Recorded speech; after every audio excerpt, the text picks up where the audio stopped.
Hey everybody, good to be back. We are here for our Meet You at the Well again, Wednesdays. And so I'm excited. This is our second one. Heard good things back from people after the first one. And again, the hope for this is that it's just a way that we can do something fun to stay connected as a community, hear from one another, see each other a little bit, and maybe learn a few new things that we might like. And so today's episode is going to be, the suggestion came in from Matt's side. And so I'm going to be Zooming with him in just a minute, and we'll have that interview posted on Wednesday. But he chose a very special, very dark beer called Black Butte, and it's the 31st birthday reserve. And so I'll be asking Matt more about this, but I'll show it to you. Looks kind of scary, and I have not drank a lot of beer, so this should be interesting to do with Matt and see. So anyways, this is the beer we'll be drinking, and I'm going to be giving him a call in just a minute. But wanted to remind everybody, again, this does not have to be an alcoholic drink. The first two have been, but I will drink anything you suggest with you as long as you drink it with me and agree to be interviewed so that other people can see you. Remember all the different people that we love. And again, my hope is this will just be a fun way to stay connected in this season. So hope you're all doing well. Again, if you're not, please reach out. Please let somebody know, let me know.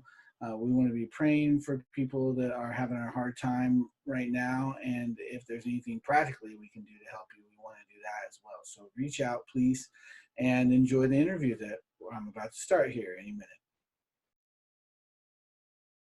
All right, welcome everybody. I have Matt Side online now. Matt, how you doing? I'm doing great.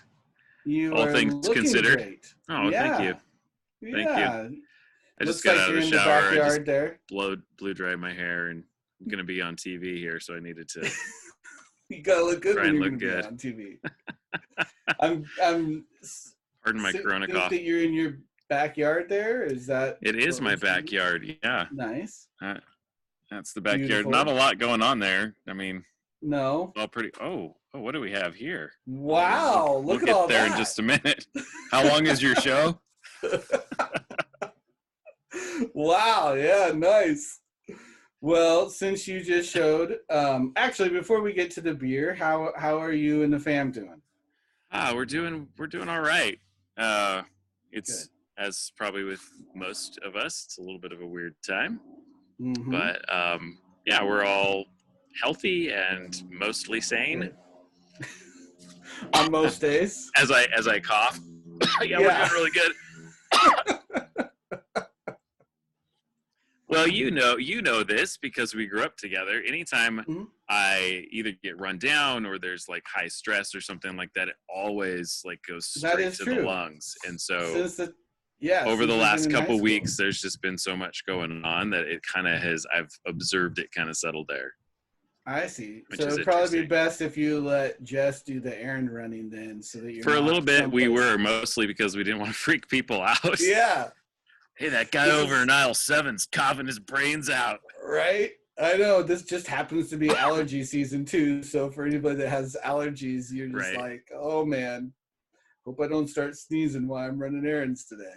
Yeah, no kidding. Everybody's super sensitive to it. Yeah. But yeah, no, we're doing well. Good. Cool. Well, thank you. How about for you guys? Being on. No, does anybody ever ask you about yours? How's your family doing? How are you guys doing? We are doing well. I think, like I said with Aaron last week, I think just trying to take advantage of the weird time that we're in, like get the most out of it that we can. And so even though it's challenging for me to be told anything, that I can't do anything. But I think for us, it's just we've got everybody home and kind of this special time to soak up as much as we can of just time with them, in the season. So that's been fun. We've been trying to do some kind of funny or creative things and find ways to amuse ourselves. So A lot of laughing. That's good. Laughing is good. Laughing is good. Yeah. We have more like weeping and gnashing of teeth at our home. Yeah, well, that's what I was going to say, that I think similarly today we got bad news with the summer baseball being canceled. So I know you've got a sad Did you actually get that official? No, I just trusted your word on that. Yeah, so I think I haven't seen any emails yet. It was just conversation with coaches. So yeah, I'm sure. Yeah, so our young man has not heard that yet. Oh, he hasn't yet. Oh, nope. Well, he probably will soon. I imagine my young man will probably tell him very quickly. We try to leak those things out in small quantities. Well, the church can be praying for both those boys, because that will make them very sad to miss their baseball season. Yeah, it's and I hope this is okay to just share, but it's been exceptionally difficult for Ethan being a senior. You know, he has played baseball since he was 3. I mean, I have pictures of him as a 3-year-old on the t-ball field, and you know, for his entire high school career, he has had great baseball players ahead of him in school, and so it was always, you know, as a freshman, he played freshman squad, and his coach as a freshman is like, "Don't worry, buddy. Next year you'll be on the varsity for sure." And he always played was on the varsity bench. You know what I mean? Like he played varsity, but he didn't get a lot of play time. So he ended up playing mostly JV because he had such a strong middle infield in front of him. So this was his year to be a starter. You know, based on competition, he had thoughts that he'd probably be a competitor for all GSL, and you know, it's so I think that's been the biggest challenge for him. You know, Jessica said it well the other day. For the rest of us, it's an inconvenience, but it's a period of time in the bigger picture of our lives. And for Ethan, it's like this culmination of everything that he's striven for years and years now, kind of just being pulled away. So anyway, and those are the things that made me the sad, you know, that or the seniors maybe that don't get to have a graduation or things like that. You know, we've got numerous seniors this year in our church, and we'll have to, when the time comes, obviously I'm sure we'll all find ways to do something special to honor them and stuff, but that's rough. So be praying for Ethan out there. Money speaks volumes to sides. What, are you serious? So if you're feeling bad for the kid, just send him a huge check. Okay. Luther could probably care less. So, you know, he just wants to play baseball. I'm totally mostly kidding. Well, let's get into our beer, and I'll have some other questions for you. But, all right, sounds like a plan. You picked the Black Butte Porter, and this is a special edition. Can you tell us a little bit about this? Yeah, so it was probably about 5 or 6 years ago that I was I was in Leavenworth at the cheese shop there, and they have like kind of their wine selection, and I was walking around, and way back in the corner was this bottle, which I don't have anymore. I saved it for a while, but eventually you have to drink it. It was, I think, the Black Butte 25 or 26. And so what I realized is that once a year they do an anniversary reserve of their Black Butte Porter. So Deschutes Brewery out of Bend, Oregon, their Black Butte Porter was their kind of flagship beer. As a small brewery in Bend, 31 years ago now. They started with the Black Butte Porter, and that kind of became their flagship out into the public. And so then they started brewing limited edition Black Butte Porters that they would age. And so this year's Black Butte 31 is an Imperial Porter with chocolate cold brew coffee and cardamom aged in bourbon barrels. Did you look at how much it was aged? It's usually aged like about 6 months, but I don't know if it's going to tell us. I don't see it, at least on mine. You know, here's an interesting little piece of trivia. The first bottle that I got, so if you look, most of them have like a best by date, right? Yeah. This one has a bottled on date. So this was bottled on June 11th, 2019. Well, the first one that I got had a best after date. And so it said best after a specific date, and I was super confused. So I actually emailed Deschutes Brewery and I said, what do you mean by best after? And more importantly, when should I drink it by? Yeah. And so they basically said, oh, it sounds like you've got something old in your cellar there, because we don't do that anymore, because everybody was confused by it. So they've now said they've got a bottled on date, and their recommendation is that you wait a year, like you let it cellar for a year, but that you probably don't let it go much past 5. 5 years. Okay. Yeah. I don't know much about beer, comparatively to like wine. So that's interesting. Yeah. And I don't know. I mean, I honestly don't know. I've never let it go past 5, so I have no idea if it's what it does. I'm sure it gets gross, but yeah, probably. But anyway, that's cool. So we're pretty close to the best time to drink it. Then. Yeah, we're right around that time. We're close. It was the best craft beer that we could do together without me having to give away some of my really good stuff. Yeah. Which I only have one of, and there's no way. If we could sit in the same room, then I'd share it with you 100%. That was the hope or the original idea in this, but now because we all have to do everything by Zoom these days. But before you open that, you did. We decided it was a good idea for us to go back to the original. So this is the original that anybody could. Yeah. Yeah. Pick it up in your grocery store. It's going to be most any grocery store. You can get this if you're a Deschutes Absolutely. Fan. Absolutely. Everybody cares the Black Boot Porter. Yeah. So we should probably taste it a little bit. Okay. Let's start and with just kind of make a comparison. Okay. I like that idea. Now, obviously, Black Butte Porter is going to be a dark beer. And explain, that's kind of your beer of choice, correct? It is, and I'll just say this from the get-go, that I'm not sure that I can be considered a connoisseur of beer. I just know what I like. And, And, I'll come back to my tour of the Deschutes Brewery down in Bend. The guy that that was his thing. He's like, listen, I'm going to tell you a whole bunch of stuff. And some of it you're going to think is interesting, and some of it you're going to think is dumb. But at the end of the day, whatever you like, and this was his thing, he'd be like, whatever you like, drink it up. He did that like through the whole tour. He's like, hey, if you like it, make it go away.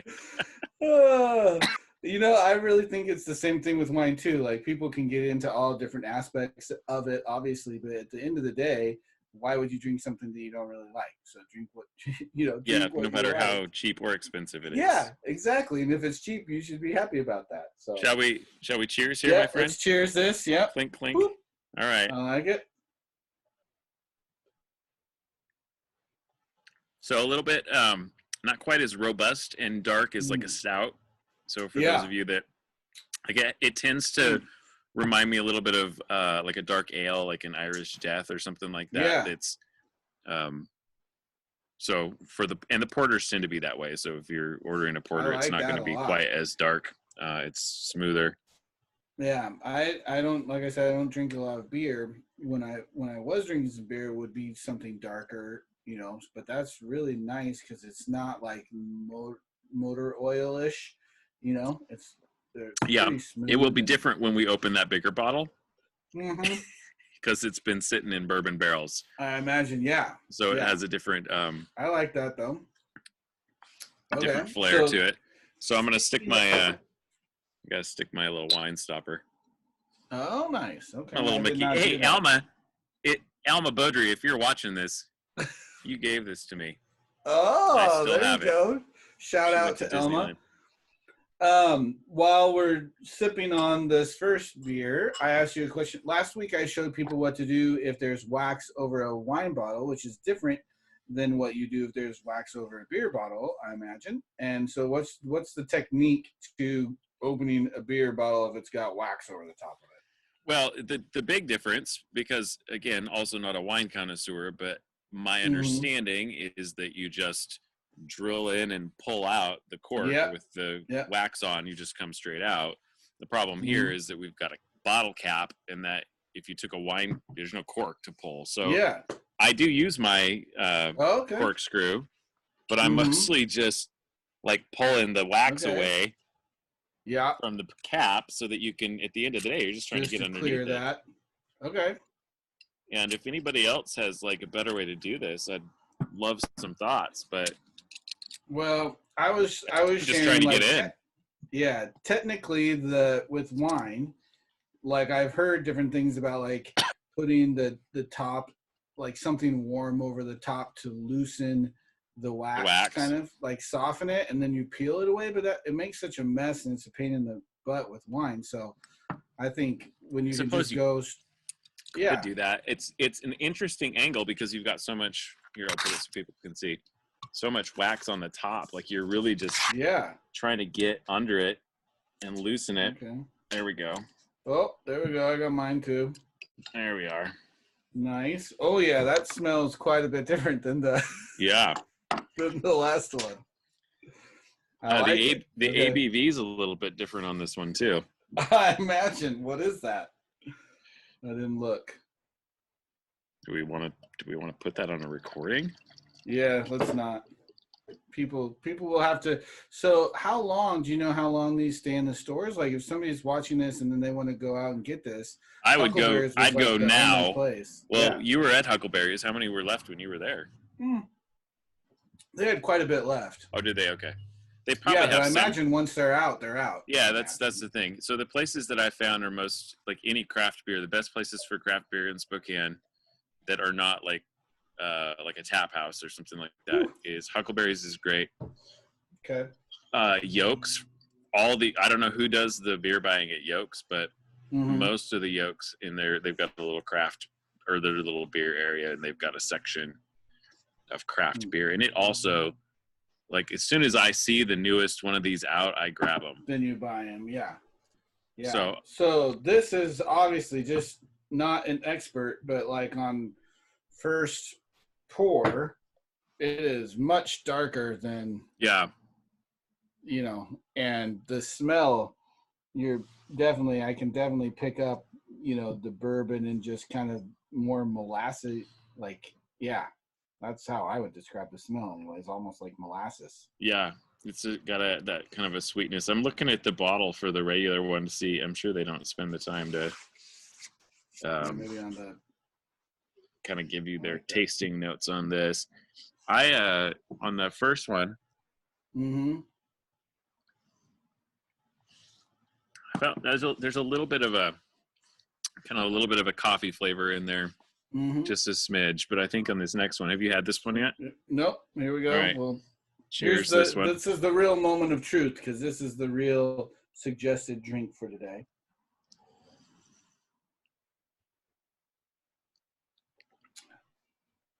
Wow, that is so different. It's intense, isn't it? That is intense. I could easily, like the first beer, I could easily drink, a glass of that and probably move through that pretty quick. This would definitely take a little bit.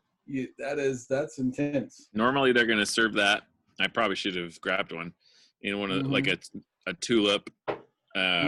Something that you would have like a scotch or a brandy or something in. Wow. Just because it's a smaller, I mean, nobody's going to pour a glass of wine in a glass this large.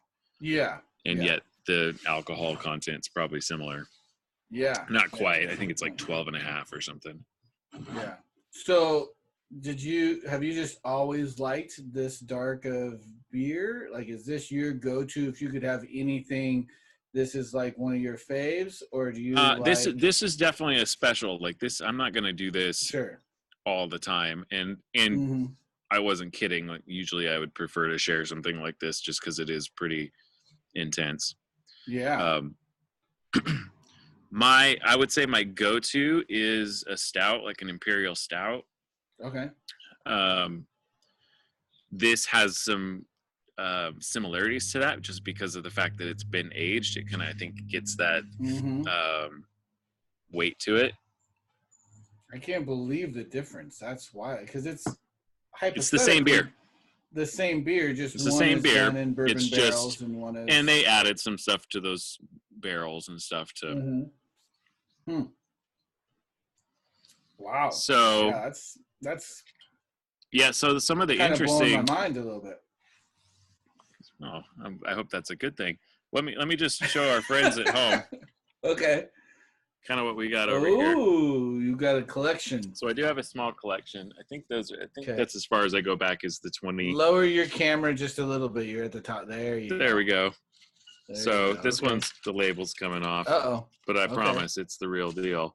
So this is the 28, the 28 reserve. Okay. This one is this one's brewed with cocoa, vanilla, peated malt, and sweet orange peel with 50% aged in bourbon and Scotch barrels. Wow. So they did bourbon and Scotch on that year. Interesting. And the 29, watch my camera, so it's good TV here. This one's with Dutch cocoa, Saigon cinnamon, and cayenne. 50% aged in bourbon and rum barrels that year. Wow. So every year is pretty Every year is a little bit different. And then this is the 30. Dang. So this was last year's. And this was just Dutch cocoa, 100% aged in oak barrels. Wow. Okay. They didn't give us a percentage on this year. They just said aged in bourbon barrels. So maybe they're saying that it's 100%. A little bit. Yeah. That's kind of cool. Huh. Well, I like it. It's definitely different than anything I drink for sure, obviously. Yeah. From most of the I'm trying to compare it with other barrel-aged porters or stouts that I've had. Mm-hmm. It reminds me a little bit. Let's see if I still have it. Oh. Looking out here, which is not that huge. Where is it? Where is it? Maybe I got rid of it already. What? They used to have Deschutes had a Murder in the Rye, which was in rye barrels. This reminds me a little bit of that, even though it's bourbon barrels. I don't know what it is. Maybe it's the cardamom in there or something. I like it. It's good. Well, since I've got you on here, let me ask you a couple other questions if you're up for that. Heck yeah. Okay. As obviously, this is kind of wild times, and you're a business owner and stuff. So, what are you guys doing I've heard all sorts of different things about real estate and it sounds like it's constantly evolving. But how are you guys doing? How's the business doing? It's finally started to calm down, it seems a little bit. From the time, what has it been, middle of March when the kids got out of school. So they announced on a Friday that they were going to not have school after the next Monday. So the 17th was the first day they didn't have school, which was, I don't know, simultaneous with that or shortly after that. Or it was Monday that they announced, and by the way, we're going to just make everybody stay home in a few days. So it was just kids not in school, which that was your salons and all those kind of got shut down at the same time as the schools. And then, so I had about a week of working, working at the office, but we were still, we made the choice when the schools shut down as an office that we were going to close the office to the public, and make it only for people to by appointment only kind of a situation. So I had about a week of working in the office with basically just myself and then one other person in the office, because people obviously now had to stay home with kids. And so we wanted to make sure we were doing everything we could to facilitate that. I kind of felt it coming. And so early in the month of March, I sat down with everybody and said, okay, everybody needs to be able to 100% work remote from home. And so we figured all of those pieces out before all of this became more mandated. So then we were able to kind of shut it down, and then it was nothing for 2 days. So that was just crazy trying to help people figure out, okay, well, I'm in the middle of a transaction and I need an inspection. So now how do I do an inspection if nobody can go to the house? And oh my gosh. And then what about appraisals? Do appraisers fall underneath the essential business of a bank? And that was this constant tension of what's essential and what's non-essential. And then on a Saturday, the governor gave us written approval to do limited a limited nature of essential business in real estate, with very, very specific guidelines, like to the point that like you can't, so we can now show property, but only one other person besides the broker can be in the house at one time. So that if there's a couple that are looking at a house, like somebody has to wait in the car and then I'll walk them through. And then now the next person, and we have to keep the social distancing. And again, trying to be proactive. Jess and I put a video together for all of our clients and prospective clients, again, before this was mandated, saying, hey, we know this is an issue and we know that there are people with health concerns. So here are the things that we're going to implement to protect our clients. And so we were doing things to kind of say, hey, we're going to have you open doors and turn on lights, and we're not going to touch anything while we're there, kind of a thing. So we were trying to be ahead of it, but when things all of a sudden kind of come down, then you're just like, oh, now how do we do this?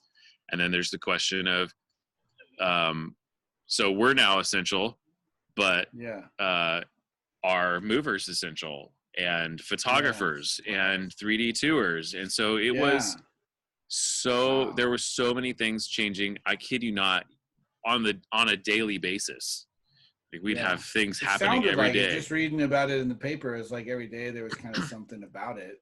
I literally had to reinstate my Twitter account so I could follow the governor to figure out what I got quickly tired of people sending me a message during dinner saying, hey, did you see that we just became essential?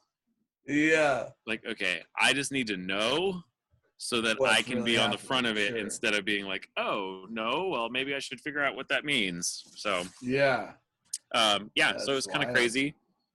This year I was on the legislative steering committee for the state realtor association, and so I do get a little bit of like upfront like a heads up of things. But so it's been a little bit crazy. But to sum up the story, we have limited essential nature. Inspectors can do inspections. Appraisers can do appraisals.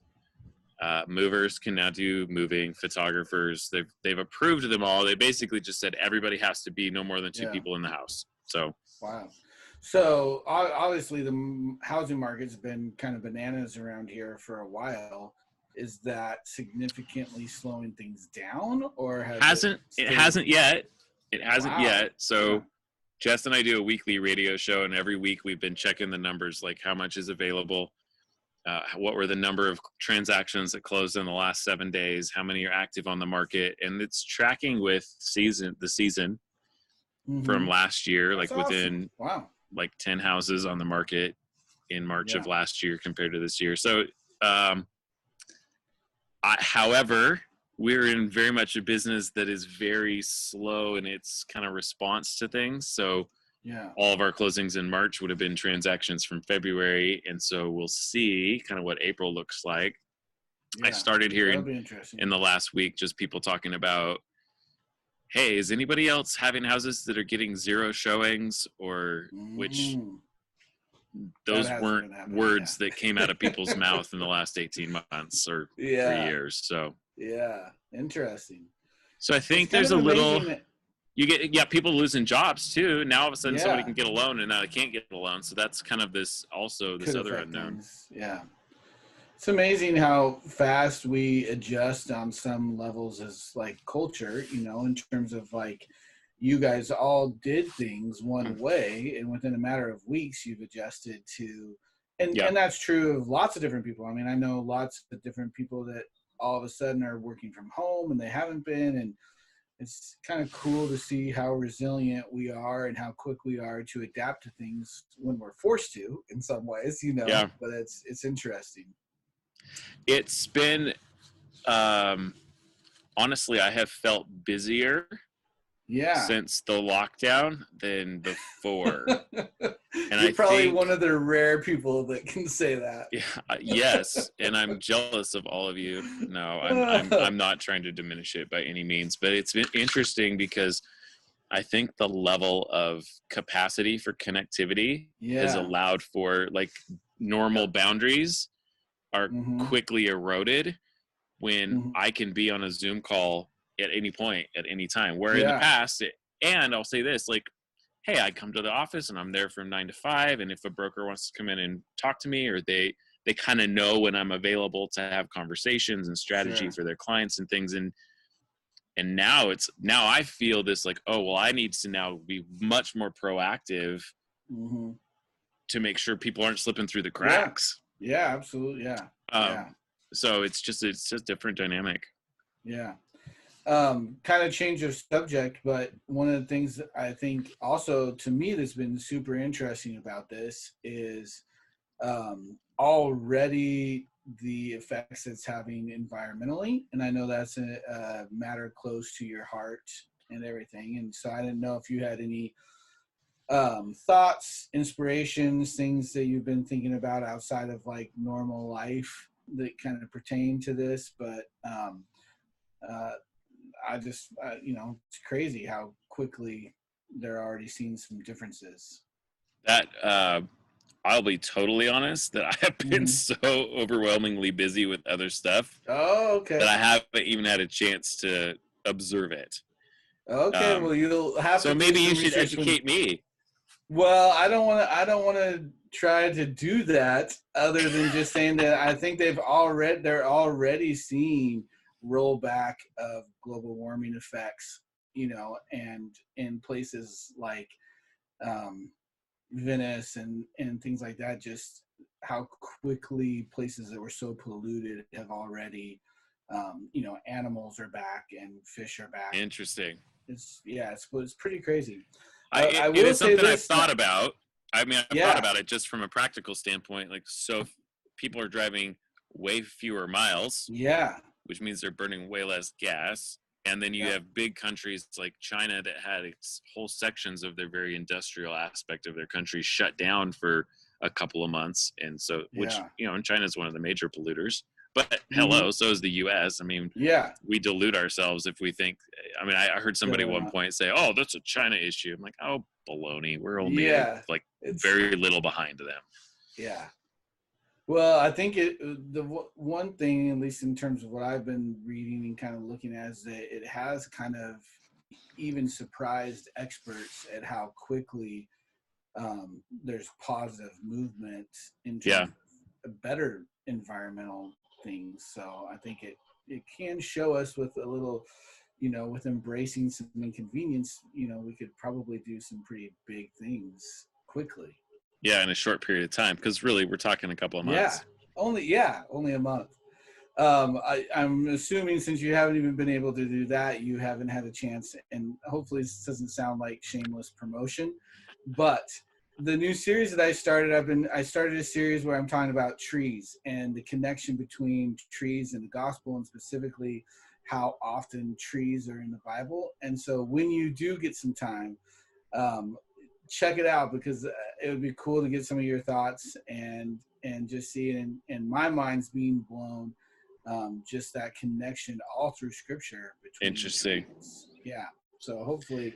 Are you pulling any Chronicles of Narnia into that? I mean, I have not yet. You should just think about it, like the spirit of the trees, and I mean, what were they? The Druids? No, they weren't the Druids. What were they? Anyway, we don't have to digress there. Actually, that's one of the things that I'm reading a couple people right now, and there's this guy. His name's Matthew Sleeth, and he wrote a book called Reforesting Faith. And he was a doctor that ended up quitting his job, and now he's an environmentalist, and also like a speaker. He speaks at churches all over the world or whatever, but he has just some awesome stuff on trees, and he talks about, some of the greatest writers, trees being essential to their story, whether that was Lewis or Tolkien. Even he gets into how Charles Spurgeon, who most people consider one of the greatest preachers ever, he had tons of messages about trees. It's really interesting. So wow. I should at least send this book reference to you, because I think you'd get a kick out of it and you'd like it a lot. Yeah, do that. That would be fun. I got some rapid fire questions for you here. Oh boy, here we go. Hold on. Let me get another swig. Okay, yeah, you'll definitely want to do that. And just kind of answer these. We're doing 7 questions for 7 days of quarantine in between shows. So it's 7 questions. Perfect. Yeah, so I got 7 questions for you. And the first one is, right now, what artist are you listening to the most? Artists I'm listening to the most, probably Gunger. You guys got to see one of their shows this last year. We did. It was a year ago in April. It was over, I think, it was like a month ago, almost exactly. That's cool. All right, number 2. What is one fun or unusual thing your family's doing to spend the time these days? We are walking way more than we ever have before. And so that's been a lot of fun. And biking. You saw the bikes in the background at one point when I was throwing my camera around. I did, yes. Yeah, the Easter Bunny brought everybody helmets for their bikes for Easter yesterday. So you've been doing a little bike ride. Been doing some biking. Okay. Well, that was 2 answers to 1 question. So we've been more active. How's that for a good answer? I like that. That's good. That's good. Your neighborhood, I actually swung by today you left a beer out on the porch for me so I could grab it. And your neighborhood was actually very busy with people all over the place. Yeah, I know. It was I was like, crazy. Apparently they haven't got the memo yet, but they were all over the place. So it was a beautiful day. Hey, everybody was far apart. Well, except for those neighbors. Mostly. Hey, they had a furnace guy in there. It was obviously a central issue. Okay, that's true. That's true. Okay. Number 3, I know you and Jess are big show watchers. So is there a show or series that you're into right now? Well, she's finally caught up to me on The Watchmen, so we'll start watching that together. Oh, okay. Yeah, I like that. That's a good one.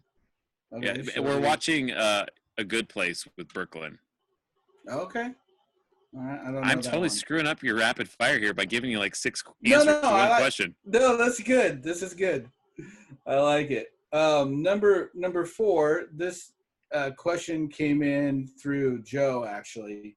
And he was wanting to know what you do, super nervous what you do to make your beard look so incredible.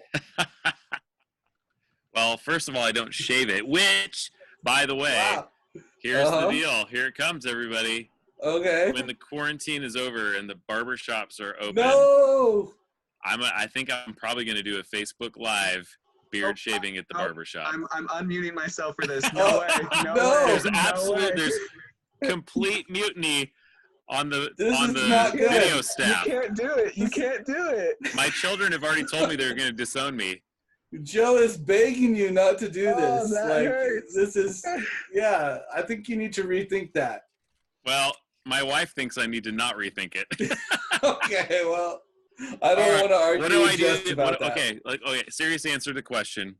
Mm-hmm. Obviously, I don't shave. Yes. I condition it probably a couple times a week. Okay. I got some special beard conditioner, and I do put oil and little beard oil. Do you have a favorite kind of beard oil? Mountain. I think it's called Mountain Man beard oil and beard balm. Yeah, so I get to get it on Amazon. I prefer the cedar. I think it's cedar something. Wonderful. Yeah, that sounds nice. It really is. Yeah, I don't. You know what? It doesn't really matter what my wife thinks, right? I mean, like, it's just so good. It's so glorious. Just smell the cedar oil. I'm breaking the number 1 rule of talking to just, I had to say something. There's no way. Yeah, thank you, Joe. That's good. We'll start a petition to keep Matt's beard alive. I do have a split. Like, I have a whole group of people that are very much opposed and others that are very excited. So I just don't know what to do with that. I'll get some marketing mileage out of it at least. Yeah, really think about it. All right, number 5 we have, is there something you are or are planning on reading during quarantine? Reading. Nope. You know what I have done? I don't know. Some people might think this is a really bad thing, but I have read more of the newspaper than I ever have in my entire life over the last month. So I actually subscribed to the New York Times so that I could not have to keep going through it and it being like, hey, you only got 6 more things to read. I'm like, oh, for goodness sake. Yeah, nice. So I'm reading the newspaper. I like it. Number 6, shorts, sweats, or yoga pants? For me? Yeah, what are you wearing? Right now? Yeah. I'm wearing jeans. None of the above. I actually called that. I told Joe that you'd be wearing jeans. Yeah, I'm wearing jeans. It's too cold. I would be wearing shorts if it was about 20 degrees warmer out here. It's cold. I mean, it's not cold, but the sun is very deceptive right now. It is. We're all excited to get out there. It was 24 degrees out this morning when I woke up. Yeah, it's still cold. 24. All right, number 7, and we'll test your honesty level. I'll let you decide how honest you want to be about this. But during this time, what is the weirdest thing you've watched on YouTube? The weirdest thing I've watched on YouTube? All right, well, I don't have to be dishonest about this, but it is still pretty weird. Okay. I watched a video on how to ferment tomato seeds so that I could take the tomatoes that I love to eat from Costco and get those seeds so I can actually plant them in my garden. Wow. So it kind of seems weird. Like it's a guy that's like swirling tomato seeds around in a bottle of water. Interesting. You might have to send that to my wife. She would love that. Those little campanelli or whatever they're called, tomatoes at Costco, they're a little bit smaller than normal, but they're bigger than cherry. Yeah. They're imported from Europe and they don't sell the seeds, but all the blogs I've read said you can grow them. They're not like some sort of weird hybrid. You can actually grow the tomatoes. Well, so that's weird and educational. Yeah, I can't think of anything weirder. Maybe that's just because it's fresh in my mind. Yeah, no, that's good. I've watched a lot of Dude Perfect with Benson. Yeah, I bet. And Benson's birthday was Saturday, and he got a bunch of red Solo cups and ping pong balls from Ethan, and so we've been doing a lot of Dude Perfect stuff in our house. Cool. That's not cool. Quite as good as they are, but this is probably not the weirdest, but it's very enjoyable to watch on YouTube. Is people that are eating the jelly straws from Japan, I think. And so it's these videos of people and they suck the jelly candy out of the package and then gag on it and it just shoots right back out of their mouth. JL and I will watch those and just howl laughing. Oh my God, that's amazing. Yeah. That sounds very Japanese. It's amazing what we will find to amuse ourselves in this time. Well, I think we should probably start wrapping things up, and kind of the way of wrapping it up is I'll be rating kind of the whatever drink it is that I'm drinking. Give me your honest thoughts. It's a little powerful, isn't it, buddy? It is powerful, and so this is funny because this isn't the drink. I would give the first beer we tried more than this. Yeah, a four. Instead of stars, we're going wells. Okay, that's appropriate. I would give that 4, and I would. How many? Out of 5 or out of 10? 5 out of 5. Out of 5. Yeah, that was real. That was great. This is just a little too intense for me in the sense of like it's really good, and I love all the different tastes that I'm getting from it. I don't think I could sit down and I wouldn't drink this every day by any means. No, I would agree with that 100%. Yeah, this is not an everyday. If you're drinking one of these every day, that's probably a serious problem. If you're watching this right now and you're thinking, but I do drink one of those every day, you should seek some help. Yeah. I'll set up a Zoom with you later. We can talk. You need some counseling from somebody. Yeah. But I do like it. I do like it, and I think it's a great beer. So thank you for suggesting it. No, you didn't give me the numbers. Are you giving it a 2? That's a 2, isn't it? No, I'm giving it a 3. All right, right down the middle. That's fair. Yeah, I'm going middle of the road on that one because I definitely can tell there's some complexities and they put some time and energy into it. It's not like my personal jam. It wouldn't be what I drink on a normal day, but it's definitely drinkable. It's not. For your viewers, I will say that it is not my favorite of the anniversary versions, and maybe it's because it's still a little early. Could be. Maybe it hasn't had time to kind of do whatever it does. But I like some of the older ones better. Like this one feels more like their rye one, which was my least favorite that they've done. Okay. So yeah, for what it's worth. Cool. Yeah, and I guess that's the cool thing is that every year it changes. So I will say, holy smokes, the Fremont, the B-bombs. Okay. Holy Look God, at you. Those are great. So that's a Fremont. Okay. Yeah, give us some. We don't have time for this, do it. People are gonna be like, "What the hell? Aren't we supposed to be done by now?" No, I like it. Show me some more Fremont, of your beer. I got a lot of Fremonts. So this was the Brew 3000. This is a barrel aged. I think this is Fremont a stout. from? Fremont's in Seattle. Okay. So close Fremont by. has good beer. Okay. Have you actually been to the brewery? No, I haven't. I should go. What? Yes. Well, this is I got a lot of the Fremonts. So Fremont, Fremont is a strong competitor with the Fremont is more expensive. These are like 20 some bucks a bottle. Whoa. I know, right? You can buy a bottle of decent wine for that. Yeah.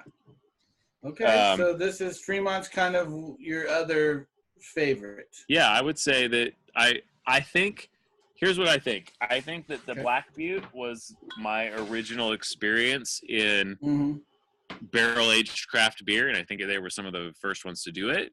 I think Fremont has I don't know. Maybe that'll be a different episode where we have to taste test. When we can do this in person, let's do a video where we pull out like a 2019 and a 2019, and we'll do the Black Butte, and we'll do the Fremont, and we'll do a taste test, and we'll decide, do we like Fremont better or do we like Deschutes better? That is beautiful. I love it. We already got an episode lined up for when we can actually be around each other in person. And then we can have a bottle of wine for like the back end so that you can actually have something that you really enjoy when it's all said. No, I enjoy this. This is great. I appreciate it. So thank you so much for your time. Yes, it has. And tell the fam hi, and we love them. We'll be praying for you guys. And thank you. I look forward to when we can do this again once in person. I love it. Sounds like a plan. Awesome, man. Love you guys. Right. Love you too. Bye. Bye. All right. Thank you, dude. That was awesome. That's great. Joe. That was a lot of fun. You totally just hijacked our entire episode with the whole beard I know. I mean, beard. No, I had to. There's no way I could stay silent for that. There's no way I could stay silent for that. That's ridiculous. Vincent has looked me in the face and said, "If you shave your beard, I will be so angry at you, Dad." Like he is. Well, here's the thing. He wants nothing to do with it. Yeah, I don't blame. At that point, you should probably stop coming to church and do other stuff. There's just. Here's the thing. There'll be a lot of disappointment. Thinks that thinks my beard makes me look old. I think the problem is I'm just getting old. Yeah. And she thinks maybe the beard will change that. But I'm not sure. Once we get this off, we'll be like, oh my God. Yeah. Get that thing back on.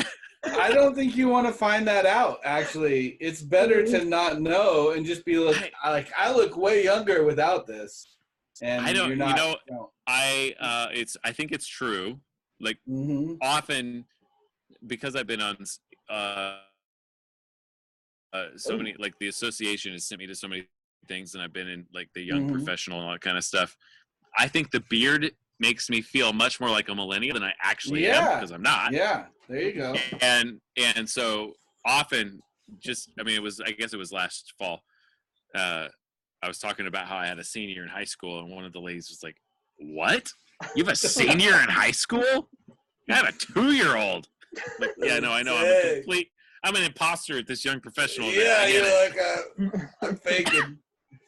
Well, and I don't mean to scare you, but when we originally grew our beards out, remember that? That was back when you broke your back, actually.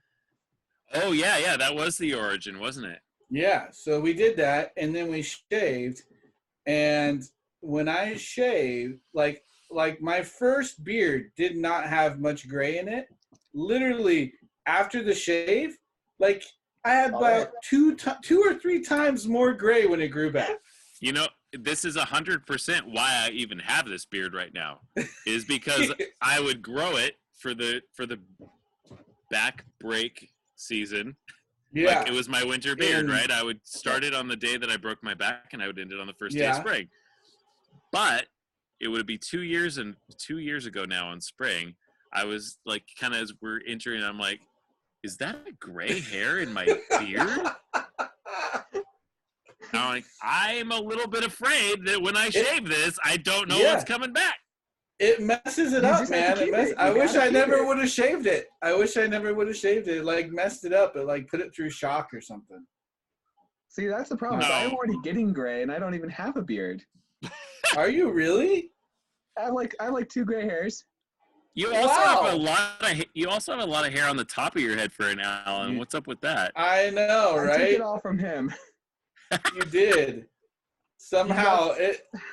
You know what? You're onto something, because it was probably when you were born is when I started losing my hair. Yeah, that's it. I took it from you. It's like, you jerk. You jerk. It was right around that time that I started getting concerned that I was losing hair, and then it was gone. Look, we were talking about you, Andrew, just last night, actually, when we were talking about genetics lesson. Yeah. Ethan was talking about how, it's all about the dad of the mom, like the grandpa on the mom's side, and we're like, no. My friend Andrew? Yeah. His mom's dad had a ton of hair. Yeah. He does not have a ton of hair. Nope. He does not. No, that's the thing. Like, genetics are like, kind of like what's normal. It's definitely not what's going to be. Yeah. And you're not the only one. I think it's completely just has to do what hair type are you following after, right? Like, exactly. I obviously have my dad's hair, which means I'm going to have hair into my 70s and maybe 80s. Like, just the way it is. I hate my dad's in his mid 70s and he's not even close to bald. He's barely gray. That's ridiculous. That's ridiculous. Andrew, you're just hoping to get to 50, right? Yeah, I'm already bald. I'll be, with the gray thing for sure. My wife is looking through the window, and she is like, shh, you're so loud. My phone was going off. Yeah, I lost you guys. I think it's can you hear us? Hello? I think Zoom is just telling us it's time to go. Gone? That's it. See you guys. Bye, Joe. I can hear you, Joe. Can you hear me? Oh, really? Yeah, I can hear you. Just no Andrew. It's Andrew. Oh, Andrew muted himself. What's going on? What's your problem? You muted yourself. I cannot hear you guys. Nothing? We can hear you. You guys are mean. I don't know what you did, but you're mean. Louder. This just must be. This is it. This is the real goodbye. What is going on? Joe, it's been awesome. It's been lovely. Do you hear me? Yeah, we can hear you. I can't hear you. Well, this is obviously a good place to end. Yeah. Okay. Love you guys. Andrew. You're awesome.